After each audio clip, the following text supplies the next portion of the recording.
Et bonjour à tous, bienvenue sur la chaîne. Donc aujourd'hui, petite présentation de mon nouvel atelier. Ça reste de l'amateur. On n'est pas dans un atelier de pro, mais voilà, j'ai l'opportunité de refaire un atelier. Donc je m'y recolle direct. Ça faisait 1 an que j'avais pas fait de couteau, même peut-être même plus d'1 an. Et là, je suis bien content d'avoir un petit local pour pouvoir remettre ça. Donc, rien de spécial, hein. Euh, il s'agit seulement de s'y remettre tranquillement et, euh, et puis de reprendre un petit peu la main et de voir comment ça se passe. Sachant que j'aimerais cette fois-ci me monter, hein, même si c'est pas à temps plein.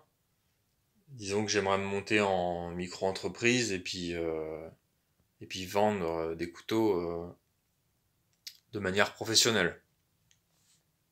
Donc voilà, vous voyez, c'est tout petit, hein. Là, on a fait le tour. Il doit y avoir 25 mètres carrés. Et, euh, et c'est suffisant en fait. C'est suffisant. Il y a largement la place de travailler, même s'il manque toujours des machines, hein, mais là il y a mon bois. Ça c'est du bazar. Tout ce qui est Kydex. Voilà, j'ai des petits moyens, donc j'ai pas beaucoup de matériaux. J'ai quand même un petit peu de ressources pour faire quelques couteaux. Ici, j'ai du bois qui a été coupé directement en forêt ou qu'on m'a donné. Euh, Là en dessous, j'ai de l'acier.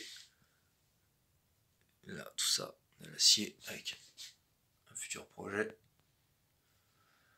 J'ai des outils à restaurer parce que j'aimerais restaurer aussi des vieux outils comme ces deux haches, là, ces deux fers de hache qui sont bien sympathiques. Voilà, donc je me lance tranquillement.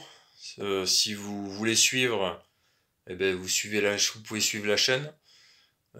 Vous pouvez suivre mon compte Instagram aussi, où je vais publier régulièrement des actualités, on va dire ça comme ça. De petits projets en cours. Hop, vous ferez ça plus tard. Donc voilà, il manque toujours, comme je disais, il manque toujours quelque chose de toute façon. Il manquera un touret pour faire du polissage. Il me peut manquer une forge parce que j'aimerais bien aussi forger quand même. Cette année, j'ai appris à forger. Enfin, l'année dernière, toute l'année, j'ai appris à forger. C'était de la ferronnerie, mais j'ai quand même mis un pied dans le monde de la forge. Donc, j'aimerais bien avoir une petite forge à gaz au moins, une petite enclume et puis taper un peu du métal quoi. Pour le moment, c'est que de l'enlèvement de matière, puisque de toute façon, je suis que sur de l'inox, Niolox, 12C27, VG10 Suminagashi et N690. Voilà. Donc ça, je vais passer aussi sur du carbone, parce que je sais qu'il y a des gens qui aiment le carbone quand même, et faut quand même élargir la gamme, pardon, pour, euh, pour plaire à tout le monde, pour en faire pour tout le monde. Donc, donc voilà, donc je pense 80 CRV2 et puis du 100 C6, 1095 ou des choses comme ça quoi. Donc voilà. N'hésitez pas à me suivre sur Instagram les.couteaux.b ou ici même sur YouTube. Hein, sur YouTube, il y aura toujours des petites vidéos régulières. En tout cas, chaque modèle sera publié sur YouTube. Pour le moment, je fais des couteaux pour moi, pour ma vitrine, on va dire, et puis après, je vais faire quelques couteaux. J'ai un pliant. J'ai un pote qui m'a commandé un pliant, donc j'en ai jamais fait, donc faut que je m'y mette. Donc faut que je fasse un pliant qui corresponde à ce qu'il veut, un cran forcé, un cran plat. Et puis peut-être un couteau de chasse là, rien à voir avec ça. mais un couteau de chasse qu'un autre pote m'avait demandé, alors à voir s'il le veut. À ce moment-là, vous le verrez. Un petit pouco aussi, on m'a demandé un petit pouco. Enfin voilà, les proches me sollicitent un petit peu. N'hésitez pas, vous, de votre côté, à me contacter.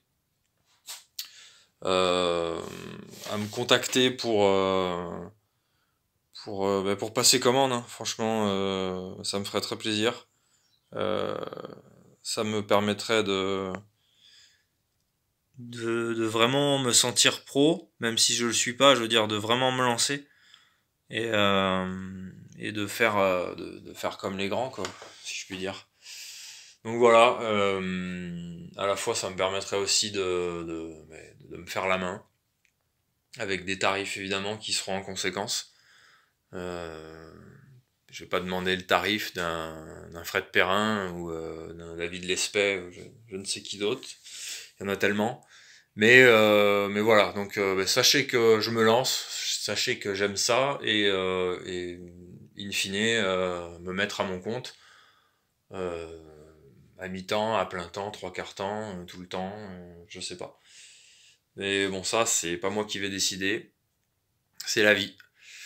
Donc écoutez, petite vidéo rapide, je tourne en rond dans l'atelier, donc vous allez finir par gerber, je vais m'arrêter là. Euh, Contactez-moi si ça vous tente. J'ai toujours aussi le numéro 11 qui est à vendre, donc regardez sur les vidéos précédentes. Il y a un couteau typé bushcraft qui est à vendre. Voilà. Si vous avez des remarques, des conseils, des souhaits, voilà, n'hésitez pas. Merci d'avoir regardé la vidéo. Et puis à la prochaine. Ciao ciao.